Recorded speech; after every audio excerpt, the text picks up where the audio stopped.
Hello, and welcome back to Ready Steady Play. And today I'm reviewing Darwin's Journey.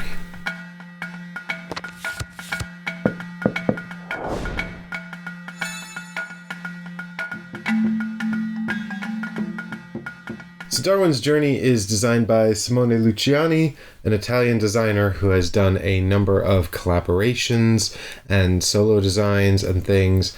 The ones that I'm going to list here are Barrage, which is a collab, Salkin, which is a collab, Newton, which is a collab, Marco Polo, which is a collab, Grand Austria Hotel, which is a collab, Golem, which is a collab, and Tilitum, which is a collab.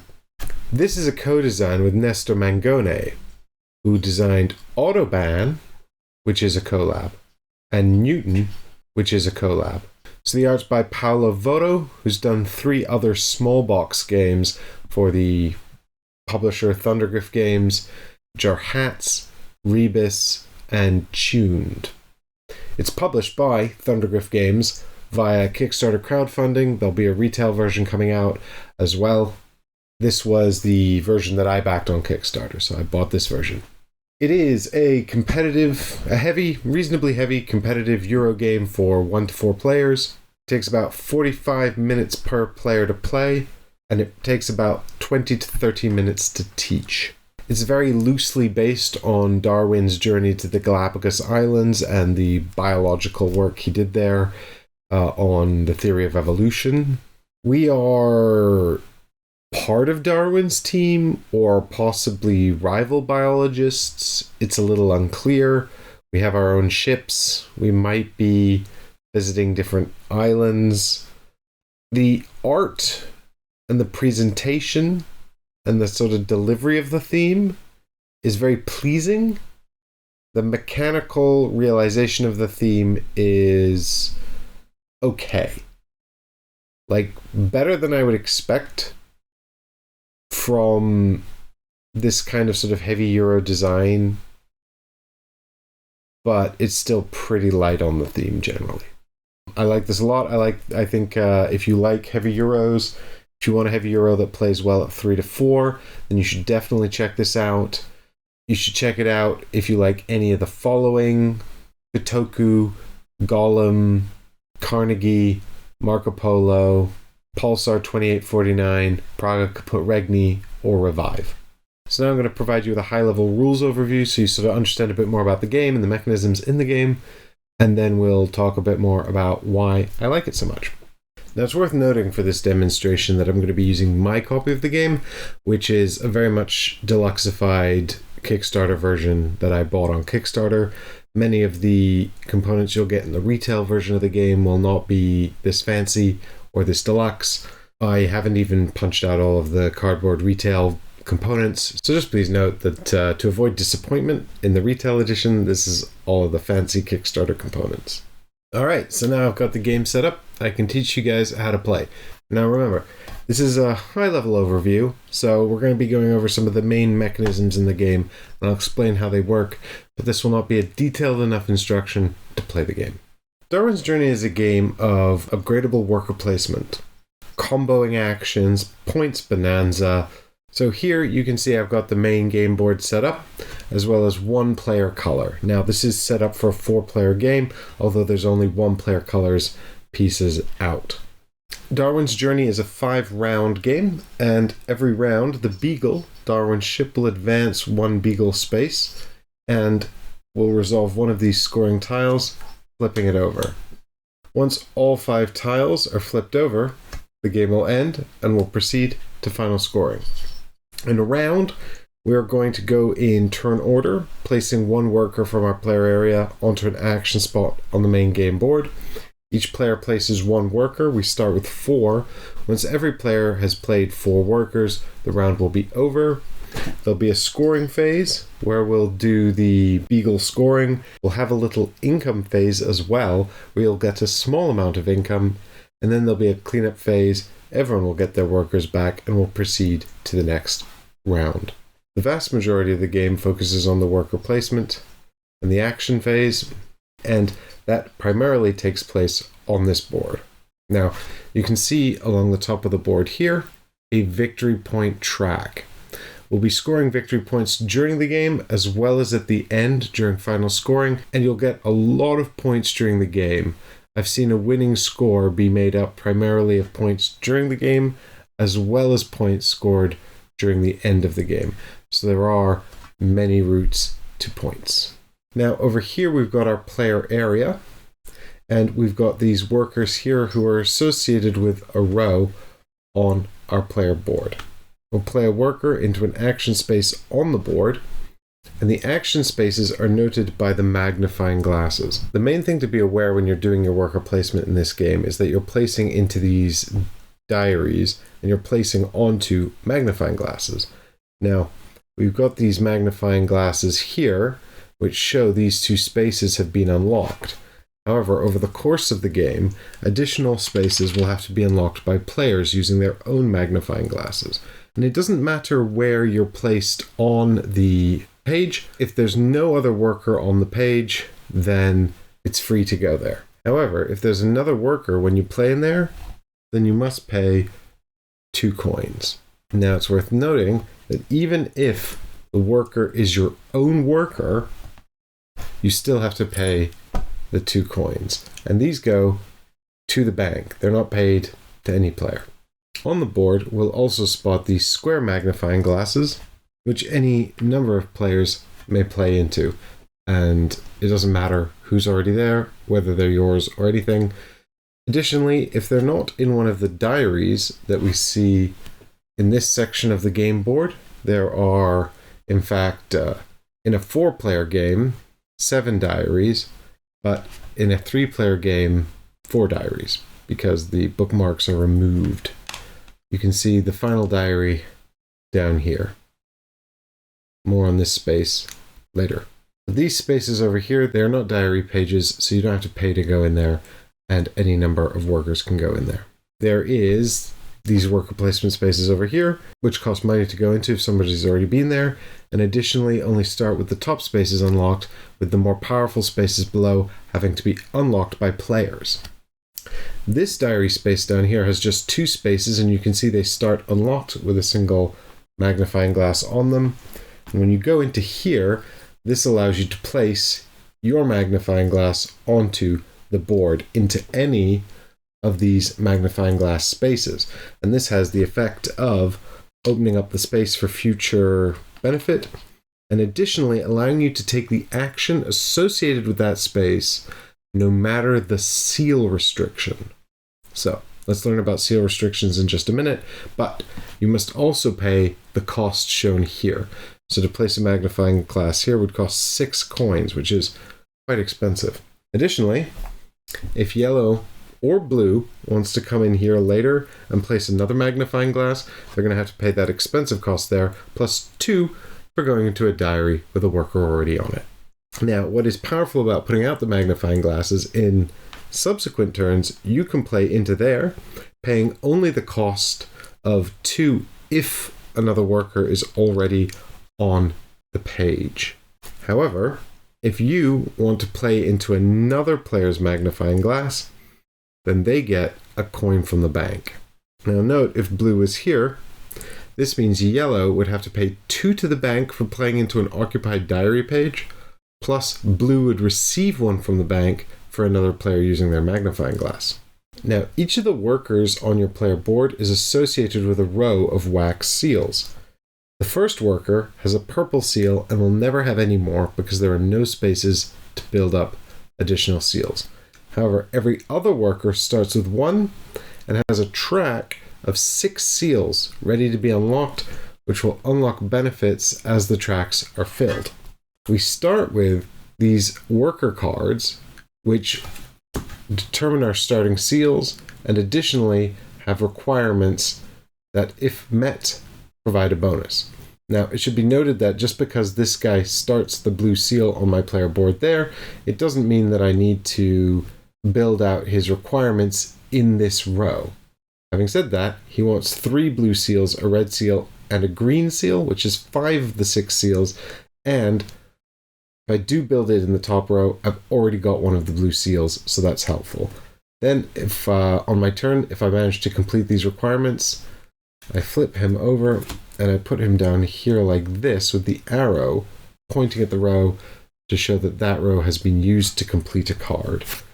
And I've got 3 cards, so I can do this up to 3 times, gaining the benefits each time. Now note that this is kind of an extra benefit. You don't have to do these cards, and they're just kind of a nice thing that you can do. But what's really important is to fill up your workers' seal spaces. And you can see as you go, the spaces become expensive to complete with this monetary cost on them. But as they are filled out, you will unlock the silver worker activation. You'll get 3 points if you make this column here, 7 points if you make this column here, as well as the gold wreath. Now these are worker veterancies. Let's learn a bit more about this. This is the diary page where we're actually going to purchase seals. Placing into this top spot here allows you to purchase one of the seals from the marketplace on the right. And you can see if you take a seal from the top row, there's no cost, whereas moving down the rows, you must pay additional costs, in addition to any cost you would have to pay on the row on your player board. Now, in order to play into this top spot here, you must have a red seal. If you didn't start with a red seal, then the only worker you can play there is the worker from the purple row, because that worker is wild. Wherever you see a purple seal, that seal can be treated as any other color. Now these bottom spaces are not yet unlocked, but once they become unlocked, then any worker with 2 red seals can place in here, and then you can buy 2 seals with that worker, one of which has a $1 discount. In the final space, you need 3 red seals to play in here. You can purchase 2 seals, one of which has a $3 discount. So the spaces get progressively better. Additionally, if your worker has silver veterancy, they can purchase another seal with gold veterancy. You can purchase with -1 cost. And so you start to get an image of how the worker placement works in this game. You can see here there is a diary page for postage stamps, which I'll explain in just a minute, and ship movement, which I'll explain in a minute, and finally boots, which I'll explain in a minute. So in Darwin's journey, we are fundamentally trying to do research, and you can see here the museum. This is where we're going to deliver all of the research that we found out about the biology. So we can place workers into here in order to deliver our research to the university, or we can go, one person can go in here and they just copy the research that's already in the university. This is useful if you're completing missions and things like that. Whenever you deliver the research, you're going to get some money, and later on you might also start to get these notebook points. This is important because at the end of the game, this magic equation will deliver you victory points, and you're going to get 2 victory points plus 1 for each completed row. So this applies to every player who's going to be moving up this track. But for every completed row, so this really is based on how well everyone's done as biologists. Like, all the players, did they complete the rows, yes or no? And the players who are not pursuing this strategy for points are going to be less inclined to do this, but the players who are pursuing this strategy are going to be more inclined to do this. Additionally, this is a great way to get money, so everyone's probably going to do this at least once or twice to earn some coin, particularly early on. As the museum fills out, you'll get more of these research points and fewer coins. So early game, good for income. Later game, good for points. But it's going to be worth 2 victory points plus 1 for each completed row. So maximum 6 victory points available here in this equation. But those 6 points or less will be multiplied by your position on this track down here. And you can see that the different spaces have different multipliers, which get less generous as you progress along the track, which is a snake track. So you drop down here and then you move along like this. So if you made it to here onto the times 13 and 3 rows were completed up here, that's 2 plus 3 times 13 for a grand total of 65 points, which is pretty sweet. But first, before we can deliver the research to the museum, we have to find out about it. And that's where we care about the map down here. These are the Galapagos Islands, and we've got our little boat here and our little explorer here, starting off on the first island, and they're going to go on their little exploration along the island, and when they land on a space like this one, they're going to get to do some research, which means we're going to take one of these research tokens here, and we're going to put it on the matching spot here on our player board. Now, when we go to the museum, we can deliver that piece of research. In order to deliver the research, we place a worker down here, and we can deliver one piece of research for free and a second piece of research for the cost of $3. We then find the research token matching the research that we're delivering. We put it into the spot here, and then we check its row and its column. And for each empty space in the row and the column, we're going to get the icon shown. So you can see here that for delivering this bird, we're going to get 6 coins. Note that you don't get the icon shown on the tile itself, but if it is the first icon in the row, you will get this coin. So for placing this bird, we're going to get 7 coins. The 6 shown there, plus this one. This spot is now empty, and if any other player wants to deliver the bird, they won't be able to. The bird has been researched, and the museum's not interested in the bird anymore. So there is something of a race aspect to collect the research and then deliver it before the other players. So, how do you move your little man around this island? Well, with the boot symbols, of course, that I showed you earlier. So if you have a worker with a green symbol, they can go down in here. You get 2 steps. Move your guy 2 steps along the island. If you have a worker with a blue seal, you can go into here, and then you get 2 boat movements, which is basically moving your boat along here. Now you can stop off here and check out the turtles, or you can stay on the main track here. The reason this is important is you can see that there are sections divided up with a beagle space in each section. As the beagle advances, we're going to be scoring these tiles here.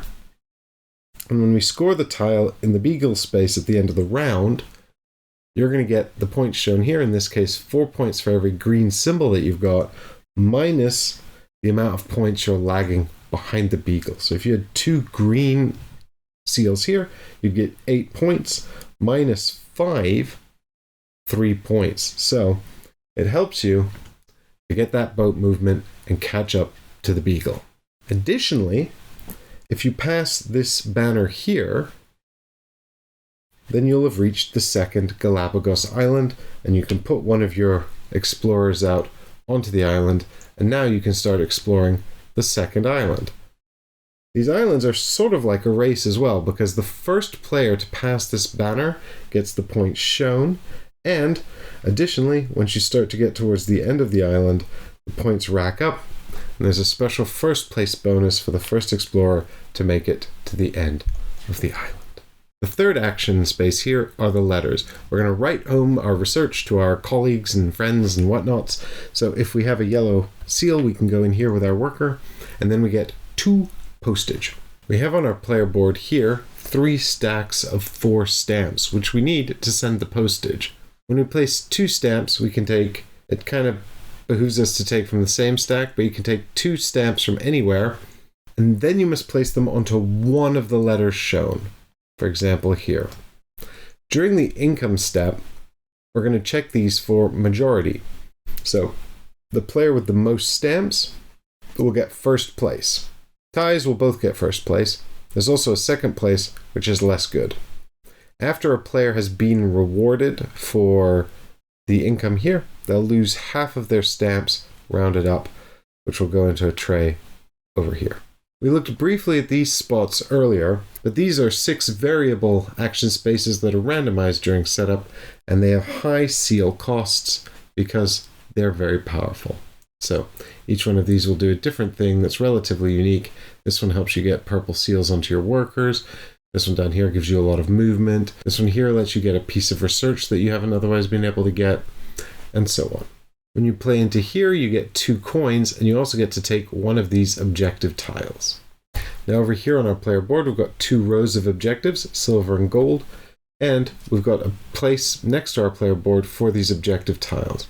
Now it's worth noting that we can store 2 beside our player board, but if we get any additional tiles, we have to slot them into position here. Now, the advantage of keeping them off to the side is that when you complete the tile, you flip it over and then you can decide where to place it, immediately unlocking the benefit shown on your player board. But if you get the tile and you can't place it off to the side because you've already got one there, then you'll have to play it into one of these spots, which commits you to a cost for this benefit.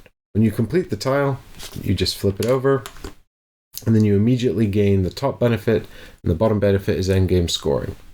This one here is extremely useful because it unlocks your 5th worker. Boom.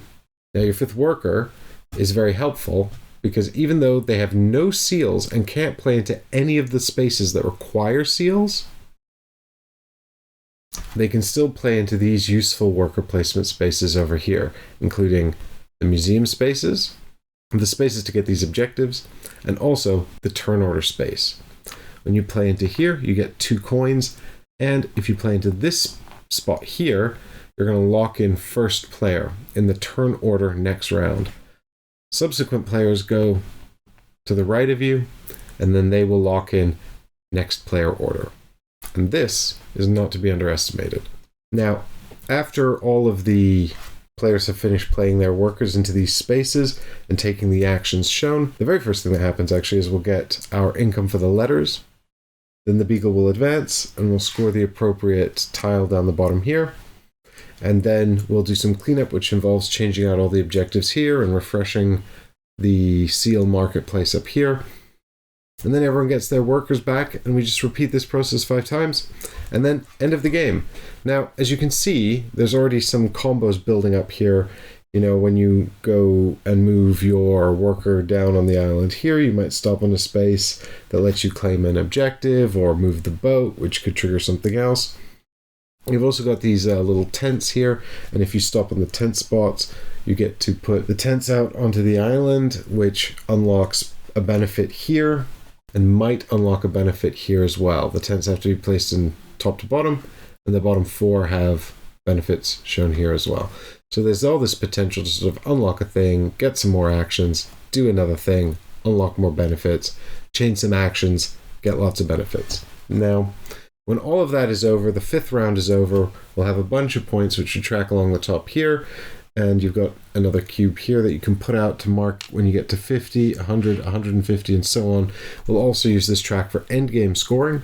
When we get to the endgame scoring, most of your points will come from this situation here, which I've already described, and also from your player board. There's quite a lot of endgame scoring on your player board as well. There are points for all of the contract spaces. There are points for filling out the rows here and here. And there's some points for getting all of your tents out as well. And that is, in a nutshell, how you play Darwin's Journey. Now, I've played this at 3 and 4 players, and at both counts it felt reasonably similar thanks to the deployment of the bookmarks separating the diaries to make more or less diary spaces overall. I haven't tried it at 2. I'm sure it would be fine, but I think there's probably better Euro games you could play that are specifically for 2 players or better at a 2-player count. I feel like this is probably getting its most mileage at 3 or 4. There's also a solo mode, which I can't talk about because I haven't tried it. Now, there's an obvious pedigree here. Simone Luciani has been designing games for a long time and has designed a lot of games. Nestor Mangone has also been designing for a long time, although has designed fewer games. Paolo Voto is a newer artist, I think, in the board game space. They only had 4 credits to their name on BGG, but I really like the art in this game. It's got a lot of iconography, and it could have been a huge mess, but we found that the iconography came to us very naturally, and it all came together very well. So you can see it is a Euro game. It's a rather point salad-y, points bonanza, points coming at you from running around the islands, points coming at you from completing the round-to-round objectives, points coming at you from placing your elite workers into these diary pages here and here. And actually that's mostly it. There's also points coming at you from progressing your ship along the sea track down here as well. Now this kind of point salad bonanza comboing is hard to get right. It's hard to balance right. It's hard to keep people invested when players can have long turns comboing actions. people can check out if they don't feel involved in what's happening or it's going on too long. I think that this game gets it absolutely right and strikes the balance very, very well. And the theme is very light here. You can see the theme most present, I think, in the way we collect the specimens from the islands and place them into the museum. The where we're sort of racing with each other to do that. I don't know if that's actually what happened in real life. It seems like it probably isn't. I also don't really understand why we're racing along here against Darwin. That doesn't really make... I don't know. Maybe this is what actually happened at the time. Maybe there's a rush to discover the Galapagos, in which case that's great. That's a real theme win. Otherwise, it's a relatively light theme. It certainly makes no sense that would be competing for letters, unless, again, thematically there was a reason for that. Now I can conjecture, make up headcanon reasons why there would be competition for postage slots, but I don't actually know how accurate that is in real life. And the wax seal system doesn't really make any sort of sense thematically. That's pure game mechanisms. But, if you came here for the theme, you might be left a little wanting. However, if you like the sound of the mechanisms, then I think you're going to be leaving quite satisfied. The comboing feels really right. There are some small actions in the game, stuff like the turn order, picking up the objectives, depositing at the museum tend to be relatively short turns, but they feel good and they feel really important, which is a really positive sign because you don't want every turn that a player has to be a comboing bonanza and everyone's worried about a lot of downtime. With these kind of comboing games, they can quite easily descend into downtime hell, and this one manages to avoid it really well. This seal building worker escalation system, really, really nice. I really like the silver and gold sort of worker veterancy, so they get better. It also forces you to specialize, collecting different amounts of seals per worker. These purple seals, if you can acquire them from these actions here, or perhaps from these cards, when you get one of those down, it makes the worker more versatile, which feels really good. It always feels like there's something useful to do on the board, even when your plan is being undermined by someone else's placement. So the worker placement feels competitive, it feels like a timing constraint, but it never feels like you don't have something useful to do. It's not a game of abundance, but it also doesn't feel completely scarce either. The one thing I would say is that the money's really tight, and although you can do stuff when you're broke, for example, get more objectives, get some money, secure a turn order, get some money, it can be very limiting to be broke. So having a plan to make a bit of money is always really important. To sort of summarize, the three reasons I really like this game are the interworkings of the mechanisms, and the comboing is really satisfying. It can lead to some really meaty, satisfying turns without degenerating into endless downtime. At 4 players, it still went along at a nice pace, and the short actions that sometimes you have to do don't feel wasted or unimportant. So even though you took a short turn, you don't feel like it's a big bummer. So that's reason number 1. Reason number 2, the timing elements. They're well balanced and you feel interested and invested in what other people are doing. The turn-to-turn worker placement feels like a good timing element. You're keeping your eye on where people are going, what spots they're going in. Did they take your compass? You get your magnifying glass. You might get some money. But then there's the grander overarching timing considerations as well, like who's got what research? Are they going to deposit that research before me? Don't let them, because they'll get all the money and the benefits. So stop that from happening. When can they reach the research? So there's this sort of overarching several turn timing consideration around the delivery of the research, but also around the turn-to-turn timing considerations of the worker placement, and this incredibly competitive spot here, where you can put out your magnifying glasses. The first one in here is always really nice to have, but, getting in here first is the difference between, say, $4 or $5 and $6, $7, or $8, which makes the turn order position feel more important. Finally, the sort of the worker development situation over here. Really satisfying. I like the ability to make them more powerful. I like how you could sort of focus on getting some of them up, try to get them all up, unlock these special benefits. You need seals. That feels good. Developing them feels like a good escalation and unlocks more powerful actions later on. Additionally, you've got these contracts that you can fulfill, which are nice benefits, and that's just adding more puzzle to the puzzle, which is already really nice and meaty. You can't achieve everything in the game, so there is an element of focusing. And although you should probably try to do a little bit of everything, you know, advance along here or advance along here, you can't do everything in the game. You can definitely get a winning score without, you know, maxing out everything. You can get a pretty good score by focusing on completing the player board. You can get a good score by focusing on doing this. You want to make sure you get some points for some of these round-to-round tiles down here. Racing to be the first one to the end of these islands can be really important as well. So there's lots of those sort of different avenues to scoring points. Although you will do everything a little bit, you do have to focus into doing some things more than others. And so, of course, if you're going to make getting the boat to the end your thing, getting your markers with blue seals in here is important. So there's this nice sense of different strategies to explore. Additionally, there's a lot of variability on the board. All of these letter spots are random and variable. All 6 of these actions can be varied from a whole set. And all of the placement of the research tiles is random as well, which can have impacts on the game based on the objectives you decide to fulfill and whether or not you're going to pursue this strategy. Like, are all of the tiles on the first island very much one color? And that's going to make the rows harder to complete, so maybe this strategy is less viable. So there's lots of sort of interesting elements going on. Obviously, these 5 tiles along the bottom here, random as well, so there's some variety there as well. The setup and teardown is fine, pretty much as to be expected for this sort of game, completely average.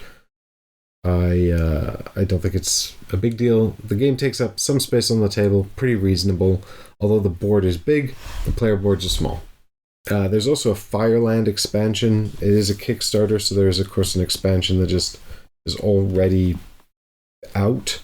You can see on the back there's a whole nother map. That's not in the retail edition. The retail edition, the Fireland, is separate. I haven't played it, so I can't really talk about it, but that exists as well. Overall, I don't think you'll be disappointed with this one, especially if this is the sort of thing you normally enjoy. If you're wanting to branch into heavier Euros, I also don't think this is a terrible one to start with, by dint of the fact that it's a solid entry in the genre. There's scope to improve and get better at it every time you play. The turns are relatively quick, so they come back around, keeps you engaged, keeps you focused. It's not savagely scarce in terms of resources. A single block is not going to completely upset all of your plans and leave you feeling like the rest of your round is useless. It's hard to make a single, losing move in this game. It's not so savagely competitive that, one duff turn's going to completely undermine your entire plan or strategy. And so I think, it could be for that. Now, I don't know what the retail price of this is yet, but I do think that this is a solid entry, and I know that it's going to stay in rotation in my heavy Euro spot for quite some time. Anyway, I hope you found that review helpful, and I've got you excited up for Darwin's Journey if this is the kind of thing that you like. If you've enjoyed this kind of content and this review, please do leave a like. Please consider subscribing to the channel. It's free. It helps out. And of course, you can always check out the Patreon if you want to be able to message me directly. Come and join us on the Discord for chit-chats about games and things like that. And if you want to help keep this content independent and freely editorial. Finally, this was filmed on our Game Topper, which is kindly given to us by Game Toppers. You can find a link to this product in the description down below. Big thanks to all the patrons who support the show. We couldn't be making this content without you. I hope you found this video useful. And now we obviously can't really talk about Darwin's Journey without talking about Newton, because that's also Simone Luciani and Nestor Mangone. So it's their other collab. And they also collabed on Lorenzo Il Magnifico, the card game. I'm not going to talk about that. because it's very different to both of these. It's not like a heavy Euro box, but this is. So I'm going to talk about this very briefly. So Newton was published in 2018 by Cranio Creations, and this is the reprint with the expansion set in it. And I've set it up here to sort of show you the game. Don't worry, I'm not going to teach you all of Newton now. And really, I've just kind of set this up to explain that why I don't like this one nearly as much as Darwin's Journey, and why if you've played this, you should definitely give Darwin's Journey a try. So Darwin's Journey has this really interesting sort of worker placement upgrade system. This doesn't use worker placement.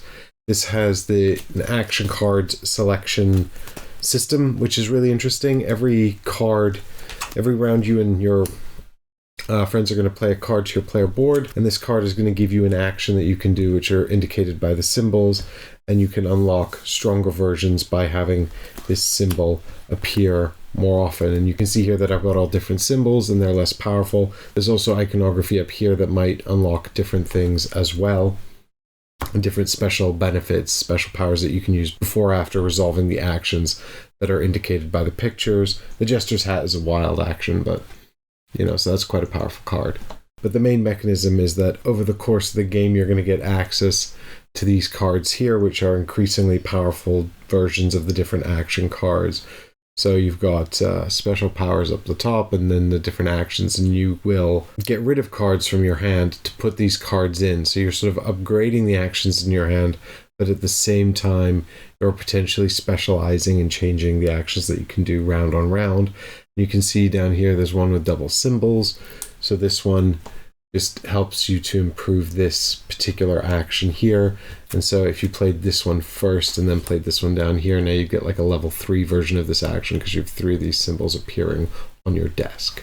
And this action card sort of upgrade system here is really interesting, and it's really cool, and it's really nice. But where Newton kind of fails to establish itself for me is that outside of that, and I've set up a 4-player game here, by the way, with just 1 player's pieces, but outside of that, it's an incredibly solitary game.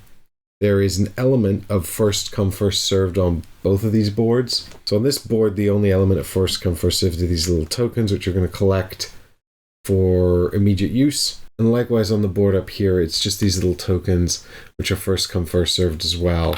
So everything else is available to everybody, and there's not any competition over there or any competition down here other than to collect those tokens. And that's pretty much all of the player interaction in this game. Obviously, there's some competition here. If you see a card that you really, really want and someone takes it, too bad.